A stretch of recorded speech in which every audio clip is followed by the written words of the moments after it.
আমাদের প্রত্যেকের জীবনে কিছু স্মরণীয় দিন থাকে। তো কোনো দিন স্মরণীয় কিভাবে হয়? একটা দিন হয় যেটা খুব ভালো দিন, সেটাও আমাদের কাছে স্মরণীয় হয়ে থাকে। আবার কিছু দিন থাকে বছরের যেগুলো মানে ভীষণই কষ্টের দিন, তো সেগুলো কিন্তু আমাদের ওই স্মরণীয় দিনের তালিকায় যোগ হয়ে যায়। তো আজকে সেরকমই আমার কাছে একটা স্মরণীয় দিন। তবে হ্যাঁ, ওই যে প্রথমে বললাম কিছু দিন থাকে খুব ভালো দিন, না এরকম কোনো দিন আজকের দিনটা আমার কাছে নয়। এরকম একটা দিনই আজ থেকে 5 বছর আগে আমি আমার খুব কাছের একজন মানুষকে হারিয়েছিলাম।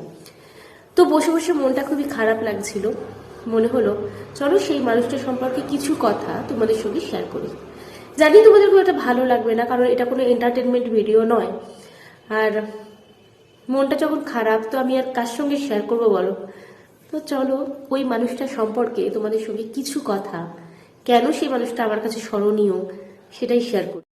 বেশিরভাগ মেয়েদের ক্ষেত্রেই দেখি তার শ্বশুর শাশুড়িকে নিয়ে একটা প্রবলেম থেকেই থাকে। তো সেই প্রবলেমটা আমাকে কখনো পড়তে হয়নি। আমি বিয়ে থেকে দেখছি আমার শাশুড়ি মা ছিলেন না। আমার শাশুড়ি মা অনেক, আমার বর যখন অনেক ছোট তখনই মারা যান। শ্বশুরমশাইকে দেখেছি আমি, কিন্তু কোনোদিনও আমার শ্বশুরমশাই সে যে একটা টিপিক্যাল শ্বশুরমশাই যেগুলো আমরা শুনি শাশুড়ি শ্বশুর সম্পর্কে যেরকম একটা কথা শুনি, সেরকম কিন্তু কখনোই আমি দেখিনি। ইনফ্যাক্ট বলতে গেলে আমার শ্বশুর বাড়িতে আমি সব থেকে যে মানুষটিকে কাছের মনে করেছিলাম তিনি হলেন বাবু, মানে আমার শ্বশুরমশাই। আমি আমার শ্বশুরমশাইকে বাবু বলেই ডাকতাম। আমার অ্যারেঞ্জ ম্যারেজ, তো আমার যেহেতু বাবার বাড়ি জয়েন্ট ফ্যামিলি, তো আমি সব দিনই আমার মা বাবাকে বলতাম যে আমার যখন বিয়ে হবে যেন একটা একান্নবর্তী পরিবারই আমার বিয়ে হয়। আমি ওই নিউক্লিয়ার ফ্যামিলি থেকে একদমই থাকতে পারবো না, কারণ আমি কথা না বলে একদমই থাকতে পারি না। তো সেই মতেই আমি একান্নবর্তী পরিবারেই আমার বিয়ে হয়েছিল। কিন্তু একান্নবর্তী পরিবার অর্থে যেরকম ভুল মানে ভেবেছিলাম, আমি ভাবতাম, তো সেটা এসে সত্যি কথা বলতে আজ বলা হয়তো উচিত হবে কি হবে না আমি জানি না। কিন্তু আমি যখন আমার শ্বশুরবাড়িতে প্রথম এলাম দেখেছিলাম এখানে অনেক সমস্যা ছিল, অনেক অনেক প্রবলেম আমাকে পড়তে হয়েছে, অনেক অ্যাডজাস্ট আমাকে করতে হয়েছিল। সেখানে কেউ আমার সঙ্গে থাকুক না থাকুক, মানে প্রতি মুহূর্তে যাকে আমি সঙ্গে পেয়েছি তিনি হলেন বাবু। আমি আমার বাবার বাড়িতে সব দিন একটু দেরি করে সকালবেলা ঘুম থেকে উঠতাম। তো আমার ভয় লাগতো এখানে কে কি বলবে শ্বশুর বাড়িতে। কিন্তু বাবু কোনোদিনই আমাকে তার জন্য বকাবকি করতো না। সকালবেলা ঠিক বাবু 8টা বাজলে আমাকে ভালোভাবে ডেকে দিত, ছোট বৌমা ঘুম থেকে উঠে পড়ো, 8টা বেজে গেছে। কোনোদিনও তার জন্য কিন্তু বকাঝকা করতো না। এরপর ধরো আমাকে হরলিক্স করে দেওয়া, দুধ দেওয়া, ছানা করে জোর করে খাওয়ানো। যেমন একটা মা বাবা ঠিক যেরকম ভাবে তার মেয়েকে শাসন করে ভালোবেসে তার ভালোর জন্য তাকে সমস্ত কিছুটা করে, ঠিক সেরকম ভাবেই কিন্তু বাবু আমাকে ট্রিট করতো এবং ভীষণভাবে ভালোবাসা দিত। ইভেন এরকম হতো আমার বরের সঙ্গে যখনই কোনো আমার ঝগড়া হতো, আমার শ্বশুরমশাই কিন্তু সব দিন আমাকে সাপোর্ট করতো। আর আমার বরকে বলতো অনেক ভাগ্যগুণে তুই ওর মতন মেয়েকে বউ হিসেবে পেয়েছিস। আমার বিয়ে থেকেই দেখছি আমার শ্বশুরবাড়িতে সব কিছুরই লোক ছিল, রান্নাও আমাকে কখনো করতে হতো না। তো কিন্তু বাবু আমাকে সব দিন বলতো যে খাবারটা তুমি আমাকে বেড়ে দেবে। বাবু আমাকে মোটামুটি সবকিছু করে দিলেও বাবুকে ভাতের থালা এবং রাত্রিবেলা খাবার থালাটা কিন্তু আমাকেই বেড়ে দিতে হতো। সেই থেকে যে বাবুর একটা অভ্যেস হয়ে গেছিল, একদম মৃত্যু পর্যন্ত বাবু সব দিন আমার হাতের খাবার ছাড়া আর কিন্তু খেতে চাইতো না। এই নিয়ে আমি একটা কথা বলি, মানে একবার হয়েছিল আমি আমার ছেলেকে নিয়ে, ইভেন সোনু যখন পেটে ছিল তখনও মানে আমার একদম বেড রেস্ট ছিল, আমি কিছুই করতাম না। বাবু কিন্তু আমাকে আমার খাবারটা পর্যন্ত বেড়ে দিত, কিন্তু বাবু বলতো বাবুর খাবারটা যেন অ্যাটলিস্ট আমি বেড়ে দিই, তো সেটা আমি করতামও। তারপর ধরো একবার আমি যখন আমার ছেলের অপারেশনের জন্য চেন্নাই গিয়েছিলাম, আমার মা সেখানে ছিল সমস্ত দেখাশোনার জন্য, আমরা তো ছিলাম না। তো বাড়িতে বাবুর দেখাশোনা কে করবো, যেন আমার মা এসেছিল। আমার মা আমাকে ফোন করে বলছে তোর বাবু তো একদম কিছু খেতেই চাইছে না, এইটুকু ভাত খায়। তো আমি বললাম না, বাবু তো এইটুকু ভাত খায় না। তো তারপরে বললো যে আমার ছোট বৌমা ছাড়া আমাকে ঠিক করে কেউ খেতে দিতে পারে না। তো মা আমাকে সেটা ফোন করে বললো। তো আমার একদিকে খুব ভালো লেগেছিল যে বাবু আমাকে এতটা ভালোবাসে। আরো একবার বাবুর একবার পা ভেঙে গিয়েছিল, বাবুর একবার হাত ভেঙে গিয়েছিল। তো তখনও সব দিন বাবুকে তেল মাখানো, স্নান করানো, বাবুকে খাইয়ে দেওয়া, বাবুর মাছের কাঁটা বেছে দেওয়া, সবকিছু কিন্তু আমি করেছি। কারণ বাবু বলতো যে আমি যখন আমার মানে আমার তখন ছেলে তো অনেক ছোট, আমি আমার বরকে বলতাম একটু বাবুর কাছে তেল মাখিয়ে স্নানটা করিয়ে দাও না। তো বাবু প্রচন্ড রেগে যেত যে না তুই পারবি না, তুই করতে হবে না, তোকে ছোট বৌমাই আমাকে করিয়ে দেবে। এবং সব দিন সেটা আমি করাতাম। আমার যতই কাজ থাক আমি কিন্তু সমস্ত ফেলে ম্যানেজ করে বাবুকে সমস্ত কিছু করাতাম, মানে স্নান করানো থেকে, খাওয়ানো থেকে, গা মোছানো থেকে, মাছ ছাড়িয়ে দেওয়া, ভাতকে চটকে মাখিয়ে বাবুকে খাইয়ে দেওয়া, সবটা কিন্তু আমি করেছি। আর বাবু সেই জিনিসটার জন্যই হয়তো জানি না, বাবু আমাকে ভীষণ ভীষণ ভীষণই ভালোবাসতো। এই প্রসঙ্গে আরেকটা ঘটনা তোমাদের সঙ্গে শেয়ার করি। বাবু মারা গেছিল 2020-তে 2020 জানুয়ারি 6 জানুয়ারি। তো 2019-এ যে আমাদের বাড়িতে লক্ষ্মী পুজো হয় সেবারের ঘটনা। বাড়িতে লক্ষ্মী পুজো আমি সকাল থেকে মানে একদম উপোস করে আছি, জলও খাইনি যেমন প্রতিবারে করি। তো একদম রাত্রি পুজো তো সেই 12টা 12:30। তো আমি কাকিমাকে বললাম, আমার কাকিমা শাশুড়িকে বললাম, কাকিমা অনেক বাবু খেতে বরাবরই 8:30 থেকে 9টা রাত্রে। তো আমি বললাম অনেকটা দেরি হয়ে যাবে পুজো হতে হতে, তুমি তাহলে বাবুকে খাবারটা দিয়ে দাও। তো কাকিমা বললো ঠিক আছে। না না, আমি আবার ওই সগড়ি টগড়ি ওই জন্য আমি বলেছিলাম করবো না। কাকিমা দিতে গেছেন, এমন কাকিমা বলছে তুমি শোনো একটু কথা আছে। বলছে না, তোমার বাবু রাগ করে শুয়ে পড়লো। তো আমি গেলাম যে বাবু আপনি খাবেন না, খেয়ে নিন, আমার তো একটু দেরি হবে। বললো না, তোমার পুজো হোক, পুজো টুজো সব শেষ হোক, তারপরেই আমি খাবো। তারপরে আমাকে পরে বলছে তুমি জানো না, তুমি না খেতে দিলে আমার ঠিক খেয়ে সেটা স্বস্তি হয় না। তো আমি কি কি আর করি, বাবুকে ওই রাত্রি 1টা 1:30 পর্যন্ত না খাইয়ে তো রাখলে তো শরীর খারাপ করবে।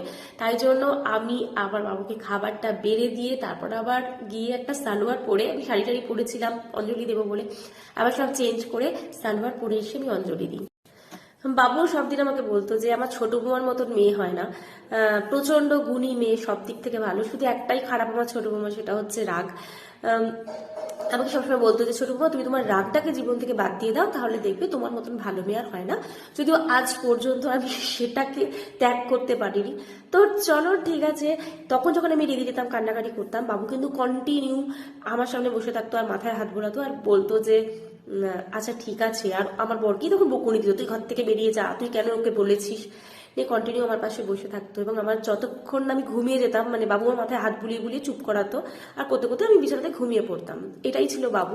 ঠিক সেরকমই যখন বাবুর শেষ দিকটায় বাবুর যত কথা, যত দুঃখ, মানে মাঝে মাঝে মন খারাপ হতো, যত কষ্ট, আমার সঙ্গে প্রায়শই কিন্তু গল্প করতো। আমাকে বলতো তুমি একটু এসো, আমি তোমার সঙ্গে গল্প করি বলে বসে বসে কিন্তু তার মানে ছোটবেলার গল্প, তার সে যে স্ট্রাগল করেছে তার জীবনে সেই সব গল্প, তার মনের কষ্ট, সমস্ত কিছু কিন্তু আমার সঙ্গে শেয়ার করতো, আমাকে বলতো। তো সেই দিনগুলো আমি কি করে ভুলি বলো তো। ভীষণভাবে আজকের দিনটায় সেই সব কথাগুলো মনে পড়ছে আর ভীষণভাবে মিস করছি সেই কাছের মানুষটাকে। বাবুর মৃত্যুটা না ভীষণভাবে কষ্টদায়ক জানো তো, মানে আমরা জানতেও পারি বাবু একটু অসুস্থ ছিল, একটু ভুলে ভুলে যাচ্ছিল এরকম সময়। বাবুর অনেক বয়স হয়েছিল, মানে আমার বড় ননদ চিন্তা করো আমার মায়ের থেকেও বড়, তো বাবু আমার থেকে অনেক অনেক অনেকটাই বড়। তো কয়েকদিন ধরে একটু ভুলে টুলে যাচ্ছিল, কোমরে একটু ব্যথা করছিল, ডাক্তার দেখানো হচ্ছিল, এমনি নর্মালি ভালো ছিল। তো আমাদের একটা বিয়ে বাড়ি পড়েছিল টাটাতে। তার আগের দিন পর্যন্ত বাবু সুস্থ, আমি বুঝতেই পারিনি যে বাবু কোনো অসুবিধে হচ্ছে বা কিছু। তো একটু একটু ভুলে টুলে যায় যেমন, তো আমরা বললাম যে আমরা একদিনের ব্যাপার, বিয়ে বাড়ি যাবো, চলে আসবো। সকালবেলা বাবুকে প্রণাম করে বেরিয়ে গেলাম। তো তারপরে রাত্রিবেলা গিয়ে আমার মা না আমার ভাই এসে এখানে ছিল, মানে ভাই বেলা করে ঢুকে যাবে আর কি। দোকানের সমস্ত স্টাফেরা ছিল, ওদেরকে বলা ছিল যে দেখাশোনা করতে একদিনের জন্য। তো আমরা গেছি বিকেলবেলা, হঠাৎ করে একটা স্টাফ ফোন করেছে যে দাদা এরকম জেঠুর শরীরটা খারাপ, তুমি তাড়াতাড়ি চলে এসো। তো বিয়ে বাড়িটা আমি আমার বড় আমার বললো যে এক্ষুনি আমি গাড়ি নিয়ে বেরিয়ে যাবো। তো আমি ওকে বললাম বিয়ে বাড়িটা যখন এসেছি আমি বুঝতে পারিনি শরীর খারাপটা এতটা লেভেলে চলে যাবে। আমি বললাম আজকে তো বিয়ে বাড়ি রাতটা কাটিয়ে কালকে সকাল সকাল বেরিয়ে যাবো। আমার বর অনেকবার করে বলেছিল যে না চলো চলে যাই, কিন্তু আমি সত্যি বলছি আমি বুঝতে পারিনি যে এতটা পর্যায় পর্যন্ত চলে যাবে। সেদিন আমরা রয়ে গেছিলাম, বিয়ে বাড়ি আনন্দ করে কাটিয়েছি এবং পরের দিন আমরা কিন্তু সকালবেলা আবার দেখছি গাড়ি নেই। তো আমরা একটু দেরি করেই ওখান থেকে বেরিয়েছি, কিন্তু আস্তে আস্তে আমাদের প্রায় সন্ধে হয়ে গিয়েছিল পরের দিন। সত্যি কথা বলতে ভাবতে পারিনি একদিনের মধ্যে এত কিছু ঘটে যাবে। তো আমরা যখন ফিরি অলরেডি আমার ভাসুর মেদিনীপুরের স্পন্দনে বাবুকে ভর্তি করেছিল। আর আমরা এসে কোনো রকমের লাগেজপত্র রেখেই ছুটে চলে গিয়েছিলাম স্পন্দনে। পরে জানতে পারলাম যে আমার কাকু একরকম কথা বলেছে, বাবু সেটা ভুল মিনিং বের করেছে যে আমার বরের কিছু হয়ে গেছে। তো সেইটা শুনে প্রচন্ড শকড হয়ে গিয়েছিল এবং তারপর থেকে ভুলে টুলে যাচ্ছিল সমস্ত কিছু। তারপরে এত বাড়াবাড়ি একদিনের মধ্যে যে নার্সিংহোমে ভর্তি করতে হয়। আমরা যখন গিয়েছিলাম তখন সবাই বলছে যে আমার বরকে তুই সামনে যা, তাহলে হয়তো বাবু ঠিক হবে।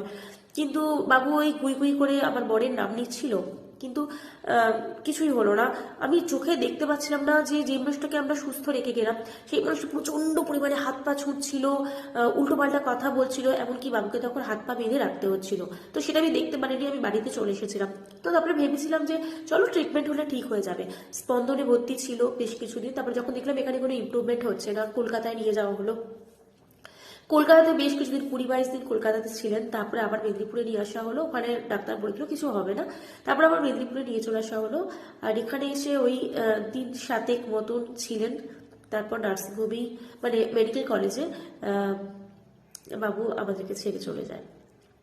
এই জন্য আজও নিজেকে আজকের দিনটায় ভীষণভাবে দোষী মনে হয়। হয়তো দোষী নয়, হয়তো এরকমটাই হতো, কিন্তু তবুও মনে হয় আজকের দিনটা যখন আসছে মনে হয় কাশ আমি সেদিনকে এরকমটা না করতাম, আমার বরকে জোরটা না করতাম, ফিরে চলে আসতাম, তো তাহলে হয়তো এরকম কিছু ঘটতো না। যাই হোক, আমি এটুকুই জানি যে মানুষের মৃত্যু ঘটে, জীবনের মৃত্যু হয়, কিন্তু সম্পর্ক এবং স্মৃতির কখনো মৃত্যু হয় না। আমি বাবুকে প্রচুর ভালোবেসেছি, প্রচুর ভালোবাসি, এবং মৃত্যু বাবুকে আমি রেসপেক্ট করব, ভালোবাসবো। তো এইটুকুই জানাই, ভগবান বাবুকে যেমন নিয়ে নিয়েছেন, বাবু যেন সবদিন ভালো থাকে। তোমরাও একটু বাবুর হয়ে প্রে করো, যেন বাবু যেখানেই থাকে ভালো থাকে।